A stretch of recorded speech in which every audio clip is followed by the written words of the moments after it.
Bismillahirrahmanirrahim. Assalamualaikum warahmatullahi wabarakatuh. Salam Pramuka. Adik-adik, di pagi yang cerah ini, semoga kita semua senantiasa diberikan kesehatan lahir maupun batin. Adik-adik siswa SMA Rimba Madya yang hebat-hebat, selamat berjumpa dengan kakak dalam acara pengenalan kepramukaan. Adik-adik yang luar biasa, pepatah lama mengatakan tak kenal maka tak sayang. Jadi supaya kakak disayang, perkenankan kakak mengenalkan diri. Kakak dari Kuartir Ranting Gerakan Pramuka Kecamatan Bogor Barat, Kota Bogor, sebagai Wakil Ketua Bidang Organisasi dan Hukum atau yang lebih dikenal dengan Orgakum. Nama kakak yaitu Kak Warsa Wahyudin yang lebih dikenal sebagai Kak W.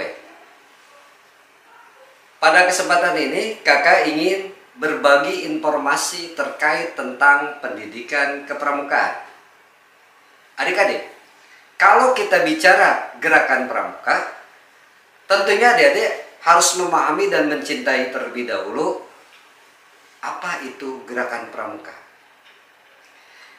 Adik-adik, gerakan pramuka adalah sebuah organisasi yang dibentuk dan dilahirkan oleh pemerintah sebagai wadah generasi muda untuk menyalurkan minat dan bakat yang dimiliki setiap orang. Sasarannya adalah untuk membangun karakter mulia, sehingga nantinya diharapkan generasi muda tersebut bisa menjadi penerus untuk membangun bangsa dan negara ini. Sekali lagi berbicara gerakan pramuka, rasanya juga tidak lengkap kalau adik-adik tidak memahami dan tidak tahu tentang sejarahnya. Maka untuk itu, kakak akan menyampaikan sekilas tentang sejarah singkat gerakan pramuka. Pada hari ini atau pada bulan ini, gerakan pramuka genap sudah berusia 60 tahun. Tepatnya kemarin pada tanggal 14 Agustus 2021. Gerakan pramuka berdiri tidak lepas dari adanya organisasi kepanduan internasional.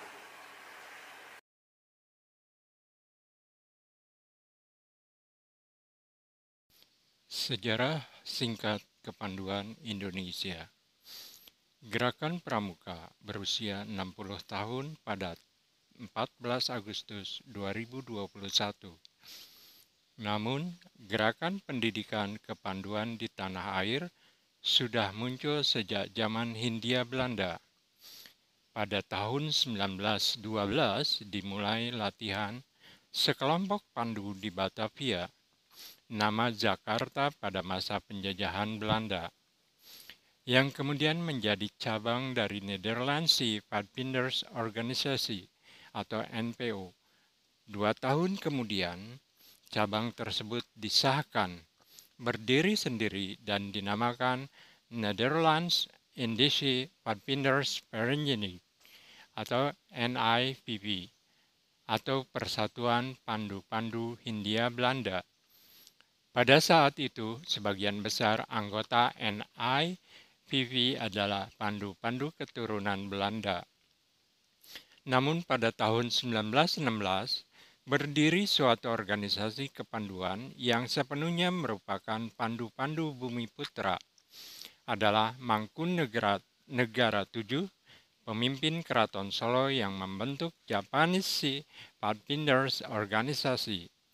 Setelah itu muncul organisasi kepanduan berbasis agama, kesukuan dan lainnya, antara lain Padvinders Muhammadiyah, Hizbul Waton, Nasionale Padvinderis Syarikat Islam Abdeling Pandu, Kepanduan Bangsa Indonesia, Indonesia Nasionale Padvinders Organisasi, Pandu Indonesia Padvinders Organisasi Pasundan, Pandu Kesultanan El Hilal, Pandu Ansor Al-Watoni Tridharma, Kepanduan Asas Katolik Indonesia, dan Kepanduan Masehi Indonesia. Kepanduan yang ada di Hindia Belanda ternyata berkembang cukup baik. Hal itu menarik perhatian pula dari Bapak Pandu Sedunia, Lord Baden-Powell, yang bersama istrinya, Lady Baden-Powell, dan anak-anak mereka mengunjungi organisasi kepanduan di Batavia, Semarang, dan Surabaya pada awal Desember 1934. Para pandu di Hindia Belanda pernah pula mengikuti Jambore Kepanduan Sedunia. Bila pada Jambore Sedunia 1933 di Hungaria hanya sebatas pada kunjungan delegasi kecil untuk menyaksikan kegiatan akbar itu, maka pada Jambore Sedunia 1937 di Belanda ikut pula kontingen pandu Hindia Belanda yang terdiri dari pandu-pandu keturunan Belanda, Bumi Putra khususnya dari Batavia dan Bandung.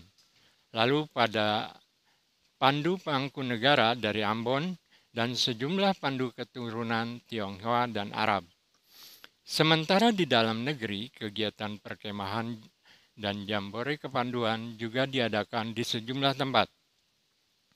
Di antaranya pada 19 sampai 23 Juli tahun 1941 di Yogyakarta berlangsung All Indonesian Jambore atau Perkemahan Kepanduan Indonesia Umum. Pada 27 sampai 29 Desember 1945 berlangsung Kongres Kesatuan Kepanduan Indonesia di Surakarta. Kongres tersebut menghasilkan Pandu Rakyat Indonesia sebagai satu-satunya organisasi kepramukaan di Indonesia. Namun ketika Belanda kembali mengadakan agresi militer pada 1948, Pandu Rakyat dilarang berdiri di daerah-daerah yang sudah dikuasai Belanda.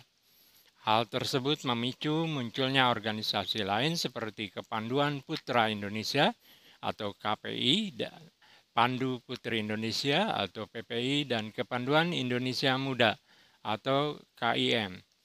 Pada perkembangannya, Kepanduan Indonesia kemudian terpecah menjadi 100 organisasi yang tergabung dalam Persatuan Kepanduan Indonesia atau Perkindo. Namun jumlah perkumpulan kepramukaan di Indonesia tidak sebanding dengan jumlah anggota perkumpulan. Selain itu masih ada rasa golongan yang tinggi, sehingga membuat Perkindo menjadi lemah. Untuk mencegah hal itu, Presiden Soekarno bersama Sri Sultan Hamengkubuwono IX yang saat itu merupakan Pandu Agung menggagas peleburan berbagai organisasi kepanduan dalam satu wadah. Hal itu pertama kali diungkapkan Presiden Soekarno ketika mengunjungi perkemahan besar Persatuan Kepanduan Putri Indonesia di Desa Semanggi, Ciputat, Tangerang pada awal Oktober 1959. Presiden kemudian juga mengumpulkan tokoh dan pemimpin gerakan kepanduan di Indonesia. Seluruh organisasi kepanduan yang ada dilebur menjadi satu dengan nama Pramuka. Presiden menunjuk panitia terdiri atas Sri Sultan Hamengkubuwono IX, Prijono, Aji Saleh, Ahmadi, dan Muljadi Jojo Martono. Gerakan Pramuka tersebut diawali dengan serangkaian peristiwa yang saling berkaitan.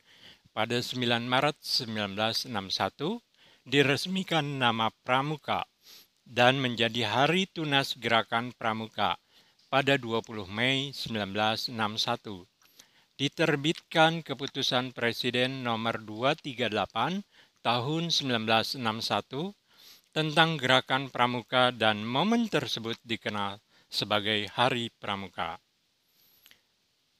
Kemudian permulaan tahun kerja pada 20 Juli 1961, para wakil organisasi kepanduan Indonesia mengeluarkan pernyataan di Istana Olahraga Senayan untuk meleburkan diri ke dalam organisasi Gerakan Pramuka, sehingga disebut sebagai Hari Ikrar Gerakan Pramuka. Setelah itu, pada 14 Agustus 1961, Gerakan Pramuka diperkenalkan secara resmi kepada masyarakat luas dalam suatu upacara di halaman Istana Negara, ditandai dengan penyerahan Panji Gerakan Pramuka dari Presiden Soekarno kepada Sri Sultan Hamengkubuwono IX, yang juga menjadi ketua pertama Kuartir Nasional Gerakan Pramuka. Panji itu lalu diteruskan Sri Sultan Hamengkubuwono IX kepada suatu barisan depile yang terdiri dari para pramuka di Jakarta dan dibawa berkeliling kota. Tanggal 14 Agustus itulah yang kemudian ditetapkan sebagai Hari Pramuka dan dirayakan di Pramuka setiap tahunnya. Demikianlah yang dapat kakak sampaikan. Kurang lebihnya mohon maaf. Wabillahi taufiq wal hidayah. Wassalamualaikum warahmatullahi wabarakatuh. Salam Pramuka.